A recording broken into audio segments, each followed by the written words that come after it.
오늘 하나님의 말씀 데살로니가전서 5장 17절 한 절입니다. 여러분들 너무 잘 아시고 또 우리 교회 주신 말씀이기 때문에 우리가 한 절을 같이 크게 읽습니다. 시작. 쉬지 말고 기도하라. 아멘. 오늘 쉬지 말고 이 기도하라는 것이 여러분의 삶 속에 말씀의 기술이 되기를 주님의 이름으로 축복합니다. 우리가 쉬지 말고 기도해야 될 이유를 알아야 됩니다. 그 이유를 알지 못하면은 우리가 행하는 것이 이 맹목적인 수단이 될 수가 있습니다. 제가 요즘 이렇게 원고를 이렇게 준비해서 제가 설교를 합니다. 왜 그러냐면은 제가 예전에는 좀 이렇게 이제는 설교도 제가 어느 정도 이렇게 할 수 있기 때문에 제가 한 장 정도 이렇게 요약해서 이렇게 이제 설교를 했었는데, 제가 이렇게 유튜브를 이렇게 하면서 제가 저의 설교를 들으면서 이 참 언어적인 부분들이 많이 좀 부족하다는 것을 제가 많이 느낍니다. 제가 조영기 목사님 설교를 참 예전에 많이 들었었는데, 조영기 목사님은 주일날 설교할 때 원고 설교를 하세요. 철저하게 원고를 준비해서, 어떨 때는 그게 좀 답답한 그런 생각도 했습니다. 저 정도 실력자가 있으면 원고 없이도 설교를 잘 할 수 있을 텐데 저렇게 주일마다 다 원고 설교를 하시더라고요. 평생을 그렇게 우리 조 목사님께서 그렇게 원고 설교를 하셨습니다. 제가 또 목사님들 설교를 들으면서 참 목사님들이 말실수를 많이 해요. 참 안타깝습니다. 자, 정강훈 목사님 거론해서 참 미안하지만은 정강훈 목사님이 너무 많은 말실수를 했습니다. 왜 말실수를 했냐? 원고 없이 그냥 강의하듯이 앞에 나와서 이야기를 하다 보니까 이 쓸데없는 말을, 해서는 안 되는 말을, 그것도 국민들이 다 듣는 그 방송 채널에서 그렇게 해버리기 때문에, 이게 참 얼마나 그 영향이 큰지 몰라요. 저도 이렇게 매주마다 또 지금 저녁 때마다 제가 설교를 합니다.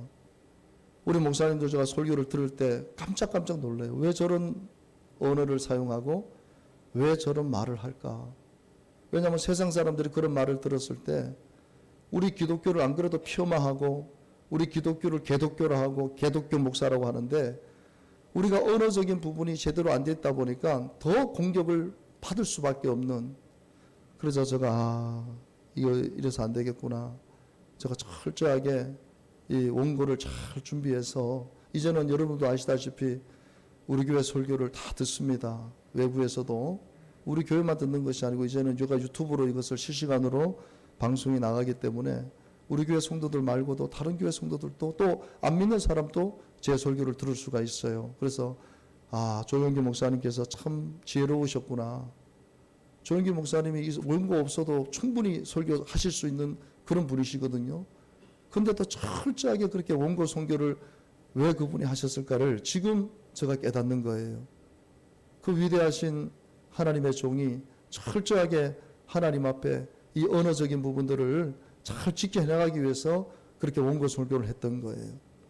제가 원고 설교를 좀 하게 되면은 여러분들이 조금 예전보다 좀 딱딱한 부분이 있을 수 있지만은 여러분들이 참고해서 제가 하나님 앞에 받은 이 원고의 내용에 여러분들이 충실하게, 그리고 좋은 게 예전에는 이렇게 방송에 나가지 않을 때는 한번 들으면은 여러분들이 제 설교를 들을 수가 없어요. 그죠? 그래서 그때 목사님 뭐라 했더라, 우리가 이런 생각을 가질 수 있잖아요. 그런데 지금은 여러분들이 제가 이 방송 들어가면 한 1시간, 2시간 후에는 이게 바로 올라옵니다. 유튜브에. 그럼 여러분들이 다시 들을 수가 있는 거예요. 다시 들으면서 은혜를 받을 수가 있습니다. 그래서 제가 또다시 그 설교 부분만 요약해서 제가 또 올려드리지 않습니까? 여러분들이 집중해서 이 주일날의 설교들을 한 번, 두 번 반복해서 들으심으로 인해 가지고 특별히 이 주일날 여러분들에게 주시는 말씀이 여러분 삶의 기술이 되기를 주님의 이름으로 축복합니다. 우리가 기도를 해야 되는데, 우리가 본문에도 보면은 참 우리에게 부담스러운 말씀 아닙니까? 쉬지 말고 기도해라. 그렇게 말씀하고 있잖아요. 그 왜 무엇 때문에 우리가 쉬지 말고 기도해야 되는가? 왜 기도해야 되는가? 우리가 그 이유를 알지 못하고 기도하다 보면은 기도의 방향이 정말 엉뚱한 쪽으로 흘러가는 경우가 많습니다.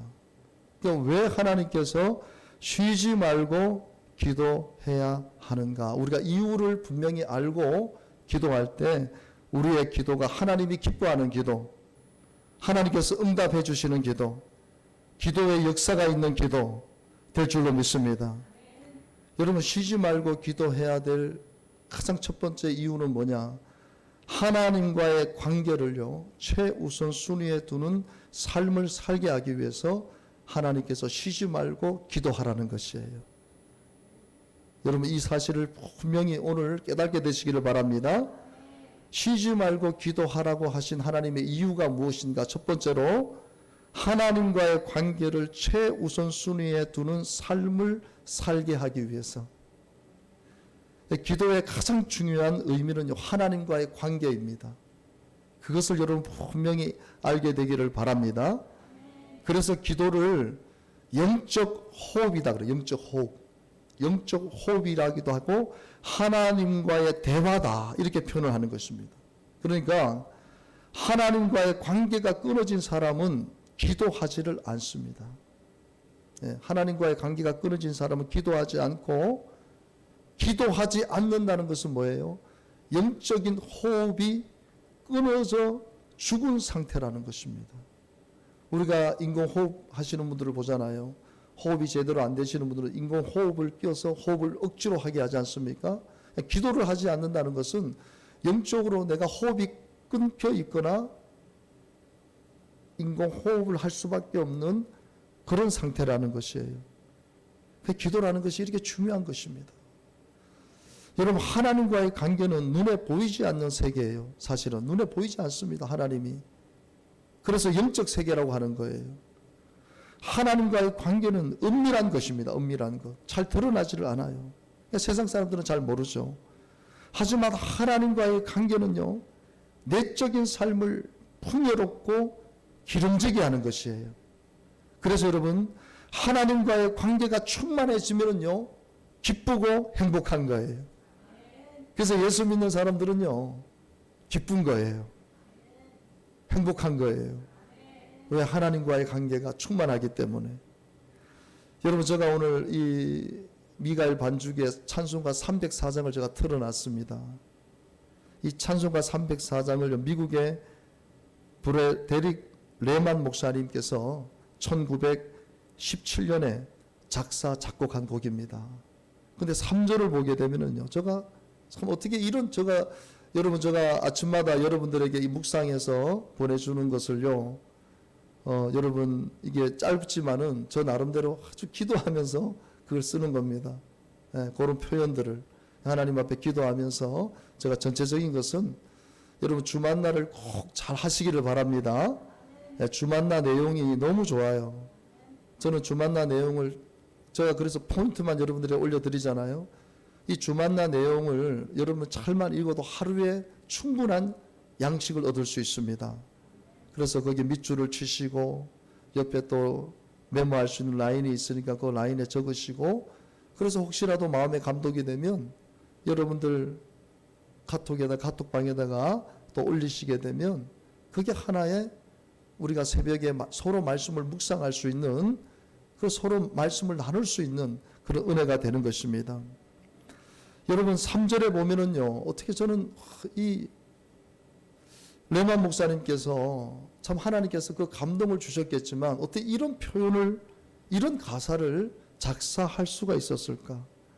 하늘을 두루마리 삼고 바다를 먹물 삼아도, 하늘을 두루마리 삼고 바다를 먹물 삼는다 할지라도 한없는 하나님의 사랑을 다 기록할 수가 없다는 거예요. 여러분, 하늘이 얼마나 넓고 바다가 얼마나 깊고 큽니까? 근데 그거를 먹물로 삼아서, 바다를 먹물로 삼아서 하나님의 사랑을 기록한다 할지라도 기록을 할 수가 없다는 거예요. 참 그만큼 하나님의 사랑이 위대하다는 것이죠. 여러분, 오늘 또 우리는 이 레만 목사님처럼 하나님을 찬양해야 될 줄로 믿습니다. 하늘을 두루마리 삼고 바다를 먹물 삼아도 한없는 하나님의 사랑 다 기록할 수 없겠네. 하나님의 크신 사랑 그 어찌 닿았을까. 저 하늘 높이 쌓아도 채우지 못하리. 오늘 이 하나님의 사랑이 저와 여러분을 강권하고 있는 줄로 믿습니다. 여러분, 우리가 하나님 관계가 충만해지고 하나님 관계가 좋아지면 하나님 우리에게 주시는 복이 있어요. 그게 뭐냐면 만남의 복을 주십니다. 우리가 하나님 앞에 기도를 통해서 하나님과의 충만한 관계를 유지해 나가게 되면 하나님께서 우리에게 만남의 축복을 주세요. 참 이거는 너무나도 놀라운 축복입니다. 여러분, 우리 자녀들이 어떤 부모를 만나느냐에 따라서 그 인생이 사실 결정이 됩니다. 저는 간혹시 외국으로 입양된 분들 중에 참 그 부모에게 버림을 받고 그것도 외국에 입양이 되어졌는데 그곳에서 성공하시는 분들이 있어요.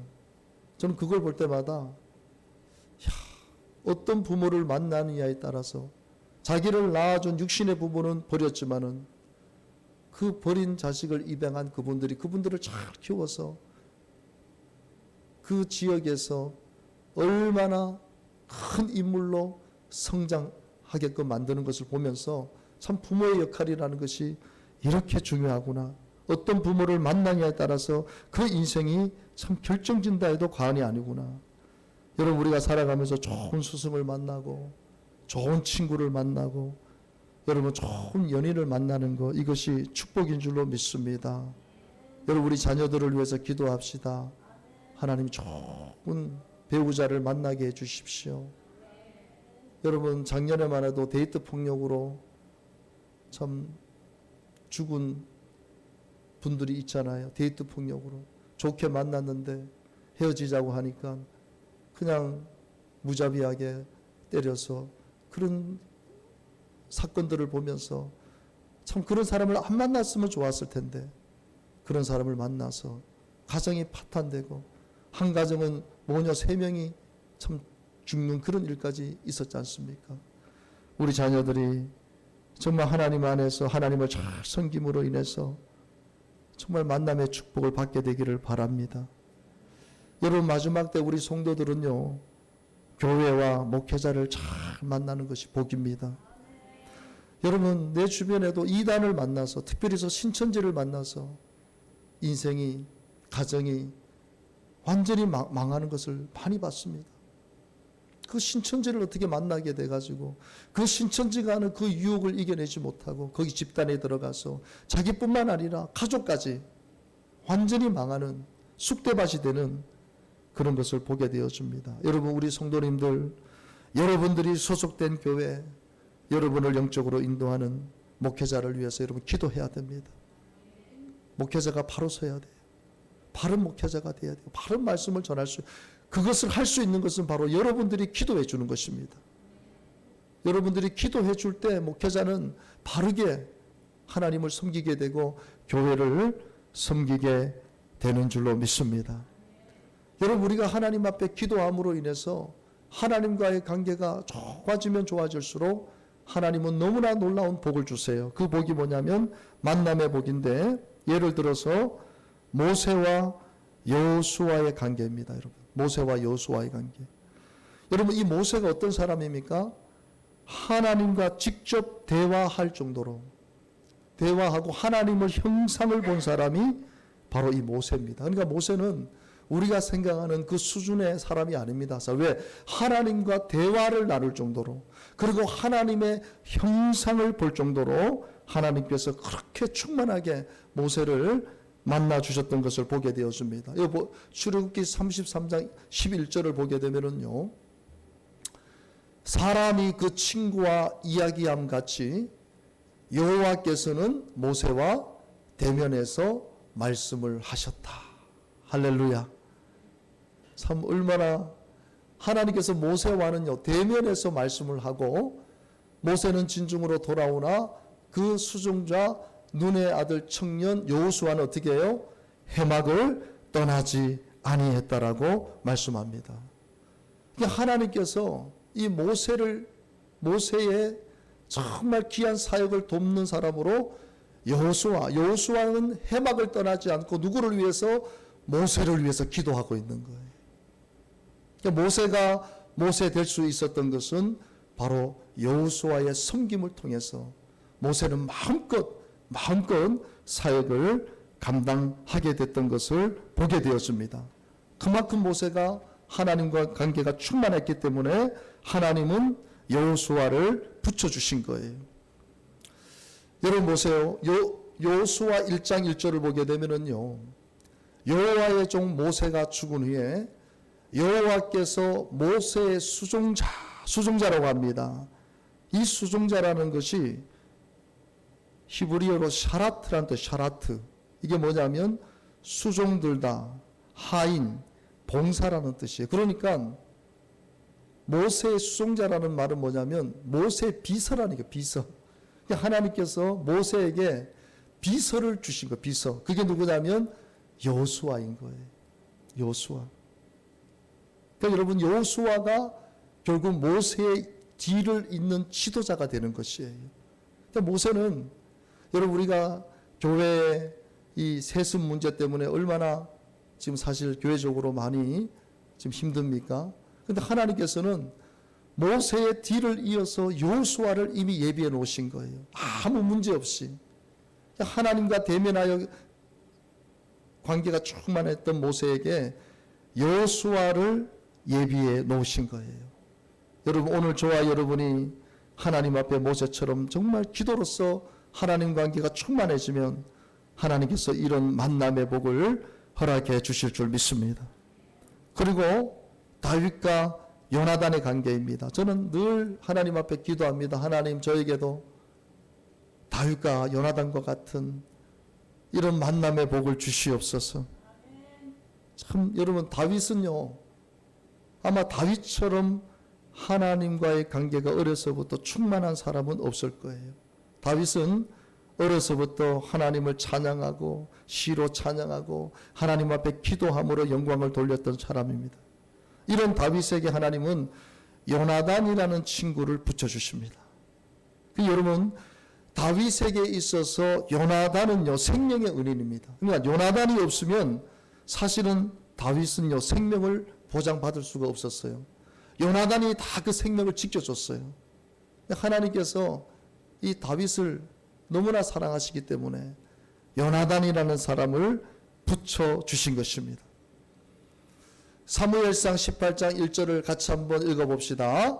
다윗이 사울에게 말하기를 마침에 요나단의 마음이 다윗의 마음과 하나가 되어 요나단이 그를 자기 생명같이 사랑하니라. 아멘. 생명같이 사랑하는 거예요. 하나님께서 요나단의 마음에 감동을 주시니까 다윗을 너무 사랑하게 만든 거예요. 어떻게 보면 여러분 다윗 때문에 요나단의 자리가 위태위태합니다. 사실 어떻게 보면 우리가 지금 정치 세계를 보십시오. 이 사람이 아무리 좋아도 지금 나에게 걸림돌이 되면 죽여버립니다. 이 정치가 그렇게 참 살벌한 거예요. 사실은 요나단이 사울의 첫째 아들이에요. 왕권을 이어받을 아들입니다. 그런데 다윗이 나타난 거예요. 그러면 견제하게 돼 있고 그 사람을 제대로 인정하지 않게 됩니다. 그런데 하나님께서 다윗을 너무 사랑하니까 요나단을 붙여주신 거예요. 그냥 붙여주신 것도 아니고 생명처럼 사랑할 수 있도록 그런 마음을 하나님께서 주신 거예요. 결국 사울의 죄로 인해서 이 요나단이 전쟁터에서 죽게 됩니다. 그때 이 다윗 왕이 정말 슬퍼하면서 고백하는 내용이 사무엘하 1장 26절의 말씀이에요. 내 형 요나단이여, 내 형 요나단이여, 내가 그대를 애통함은 그대는 내게 심히 아름다움이라. 그대가 나를 사랑함이 기이하여 여인의 사랑보다 승하도다. 얼마나 요나단이 자기를 사랑했으면 그 어떤 여인의 사랑보다도 당신이 나를 사랑한 것이 더 놀랍고 신비합니다. 이런 고백인 것이거든요. 여러분, 오늘 우리가 이 땅을 살아가면서 이런 만남의 복을 받을 수만 있다면 다윗이 요나단을 만났던 것처럼, 모세가 여호수아를 만났던 것처럼, 이런 만남의 복은요, 여러분들이 하나님과 관계가 충만해지면 충만해질수록 하나님은 여러분들에게 정말 좋은 믿음의 사람들을 붙여주신다는 이 사실을 여러분 꼭 기억하시기를 바랍니다. 여러분, 고슴도치 신드롬이라는 것이 오래전에 있었어요. 고슴도치 신드롬. 이게 뭔 말이냐면은, 현대인들은 추운 겨울밤에 고슴도치들과 같다는 거예요. 가시가 있는 고슴도치들. 이 고슴도치들은 추우면요, 따뜻해지기 위해서 서로 같이 모인다고 합니다. 근데 모이면 어떻게 됩니까? 가시 때문에 가까이 가면 갈수록 서로 막 찌르는 거예요. 그 찌르면 또 어떻게 돼요?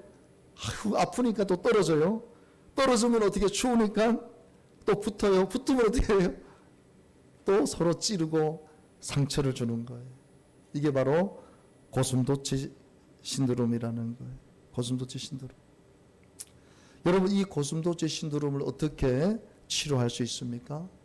치료 방법은 다른 게 아니에요. 바로 코이노니아, 하나님께서 기뻐하는 교제를 통해서 이것은 치료될 수 있는 거예요. 여러분, 하나님과의 관계가 우리의 가장 가까운 이웃인 지체와의 아름다운 교제로 이어지게 된다는 사실을 여러분 기억할 수 있게 되기를 바랍니다. 모세와 여호수아의 관계로, 다윗과 요나단의 관계로 하나님의 뜻을 이룰 수 있게 된다는 것입니다.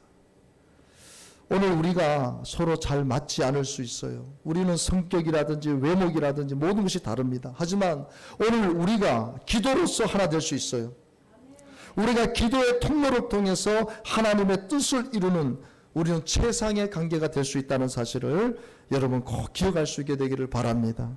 두 번째로, 우리가 쉬지 말고 기도해야 될 이유가 있습니다. 분명히 아시기를 바랍니다. 하나님과의 관계를 최우선 순위에 두기 위해서 우리는 쉬지 말고 기도해야 됩니다.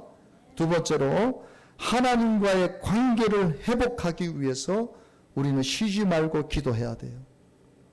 여러분, 기도는요, 꼭 무엇을 구해서 얻어내는 것이 아닙니다. 우리가 이걸 잘 알아야 돼요. 나의 요구 조건을 충족시켜주는 수단이 아닙니다. 우리들이 기도에 대해서 오해하는 것은요, 그저 기도를 통해서 우리들이 요구하는 것을 얻어내는 정도로 우리 기독교의 기도를 생각해서는 안 된다는 것이에요. 여러분, 세상의 우상을 섬기는 사람들이 어떤 행위를 합니까? 제가 저번에도 가빠이 한번 올라갔지만은, 참 그 좋은 명당 자리에서요, 막 절을 하고 손을 비비고, 참, 여러분, 그 사람들의 목적은 뭡니까? 잘 되게 해달라는 거예요. 사업 잘 되게, 자녀 잘 되게. 아마 그 이외에 어떤 요구는 없을 거예요. 여러분, 하나님은 인격적인 분이십니다. 하나님 인격적인 분이에요. 그 갓바위에 그렇게 우상을 만들어 놓고 그게 하나님처럼 섬기는 그런 하나님이 아니에요. 하나님은 우리와 깊은 관계를 맺고 싶어 하시는 거예요. 하나님과 깊은 관계를 맺기를 원한다면요, 우리는 하나님을 인격적으로 존중해 줘야 돼요. 기도는 하나님과의 관계를 회복하는 길입니다. 이 사실을 여러분 꼭 잊지 마십시오. 여러분, 예수 그리스도로 말미암아 깨어졌던 하나님과의 관계가 회복된 것이에요. 여러분, 예수님이 아니면 하나님과의 관계가 회복될 수가 없어요. 우리는 예수 그리스도의 보혈의 공로로 말미암아 오늘 이렇게 하나님 앞에 나와서 예배할 수 있는 자격을 부여받은 것입니다. 하나님과 당당히 대화할 수 있는 자격을 얻게 된 것이에요. 하나님께 무엇이든 구할 수 있는 자녀의 본분을 얻게 된 것입니다. 여러분, 오늘 이 사실을요, 명심하시기를 바랍니다. 하나님과의 관계를 회복하기 위해서 먼저 해야 될 일이 뭐냐면, 따라합시다. 예수님을 나의 구주로 영접해야 합니다. 여러분, 예수님을, 하나님과의 관계를 온전히 회복할 수 있는 길이 뭐냐? 예수님을 나의 구주로 온전히 영접해야 돼요. 그러면 죄 사함의 은총을 받게 됩니다. 죄 사함을 받게 되면 우리가 하나님 앞에 나아가서 하나님 앞에 기도하는 것을 하나님을 들으시고 응답해 주시는 거예요. 여러분, 오늘 쉬지 말고 기도하라, 이 말을 다른 말로 하나님과 쉬지 말고 기도로 대화를 나누는 여러분들 되시기를 바랍니다. 기도라는 차원을 뛰어넘어서 모세처럼 하나님과 친밀하게 대화를 나눌 수 있게 되기를 바랍니다. 여러분, 십계명에 대해서 우리가 무엇을 깨달을 수 있나요? 우리가 예배 때 십계명을 교독합니다. 십계명은 딱 하나로 줄이면 하나님의 사랑이에요. 하나님의 사랑. 십계명 전체가 우리에게 주는 교훈이 뭔가? 그것은 바로 하나님의 사랑입니다. 하나님은 진정으로 우리와 좋은 관계를 맺고 싶어 하신다는 사실을 우리는 이 십계명을 통해서 알게 되어집니다.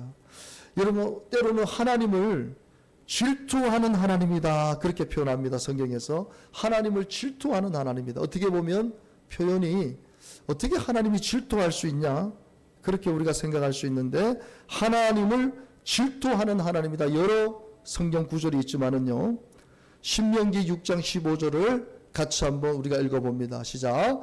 너희 중에 계신 너희의 하나님 여호와는 질투하는 하나님이신지. 하나님이 질투를 하신다는 거예요. 여러분, 왜 질투를 합니까?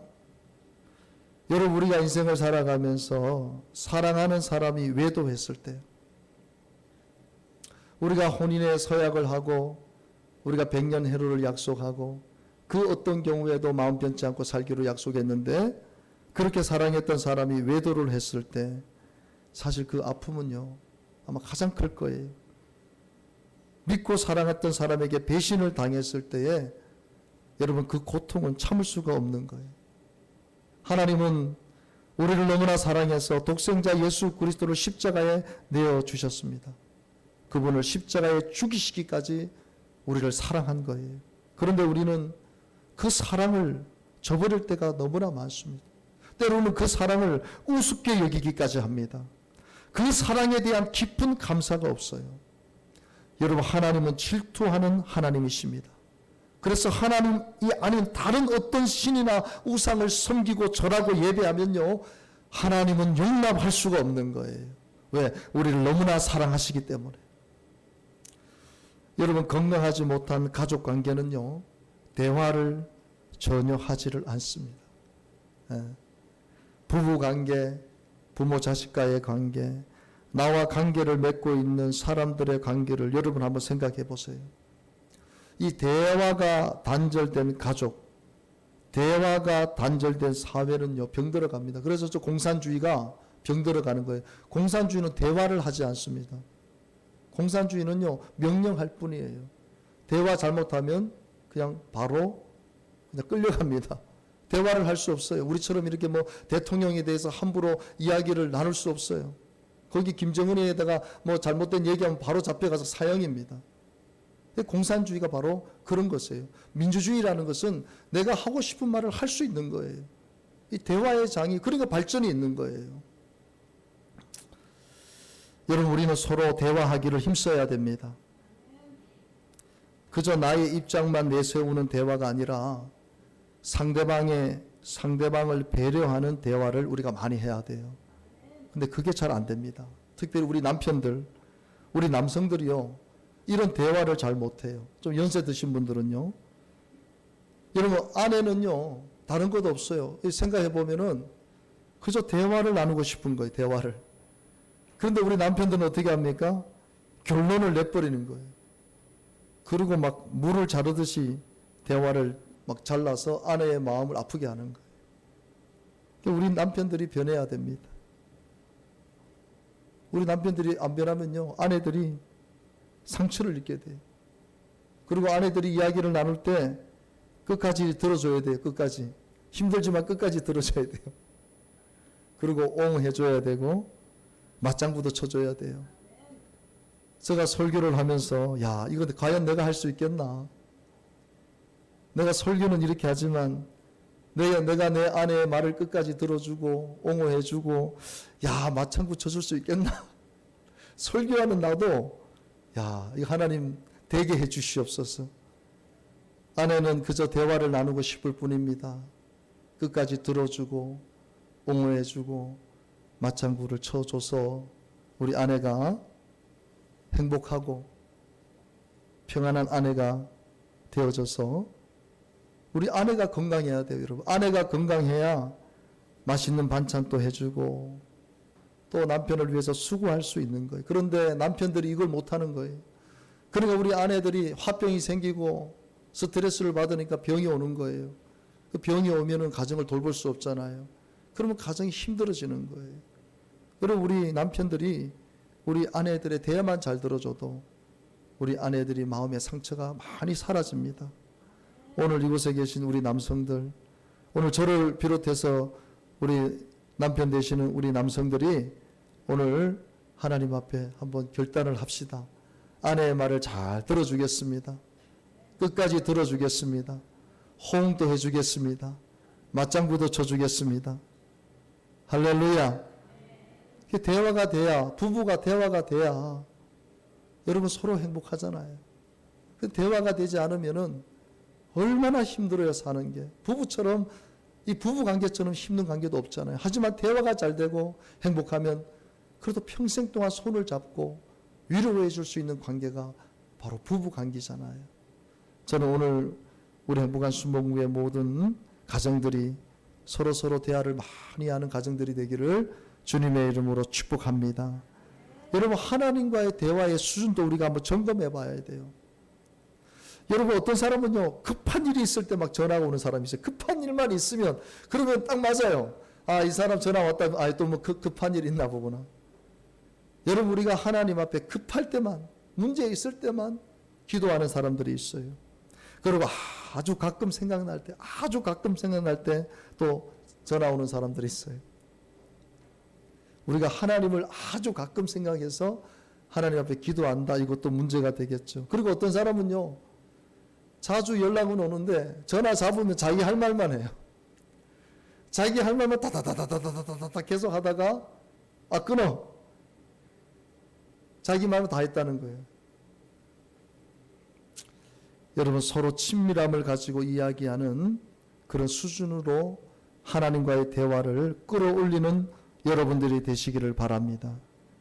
하나님과의 관계는요, 기도라는 통로를 통해서 이루어지는 거예요. 깊은 기도, 친밀함의 기도는요, 쉬지 않고 기도할 때 이루어지는 것이에요. 여러분, 사랑하는 사람들하고요, 끊임없이 대화를 나눕니다. 요즘 우리 청년들을 보면은요, 청춘 남녀들을 보면 요즘은 수단이 많잖아요. 뭐 전화는 기본이고, 문자는 기본이고, 카카오 기본이고, 인터넷으로, 화상챗들로, 메일로 그냥 자기가 좋아하는 사람들에게 계속해서 표현을 합니다. 바쁘지만 어떻게 해요? 시간을 내어서 그렇게 서로 대화하기를 힘쓰는 거예요. 이처럼 하나님 관계가 친밀해지면 하나님께서요, 이게 여러분 잘 들으시기 바랍니다. 여러분들이 하나님 앞에 기도하고 하나님과의 깊은 교제를 나누게 되면은요, 하나님께서 주시는 축복이 뭐냐면, 두 번째로 비밀을 가르쳐 주세요. 비밀을. 그래서 우리가 기도를 많이 하면요, 하나님께서 주신 비밀을 우리에게 가르쳐 주십니다.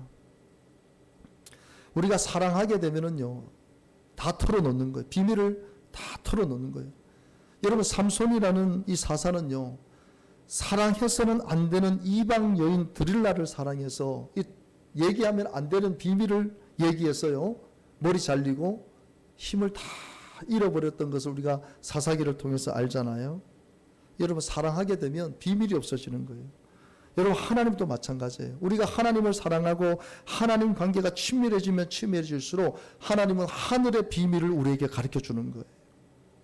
여러분, 그런 은혜가 우리 모두에게 있게 되기를 바랍니다. 바로 아브라함이 그런 사람이에요. 여러분, 아브라함은요, 하나님께서 보시라고 친구라 했거든요. 그만큼 아브라함이 하나님과 친밀한 관계를 맺고 사는 거예요. 창세기 18장 17절 18절에 보면 소돔과 고모라 성이 멸망당하기 전에요, 하나님께서 아브라함에게 말씀하십니다. 여호와께서 이르시되 내가 하려는 것을 아브라함에게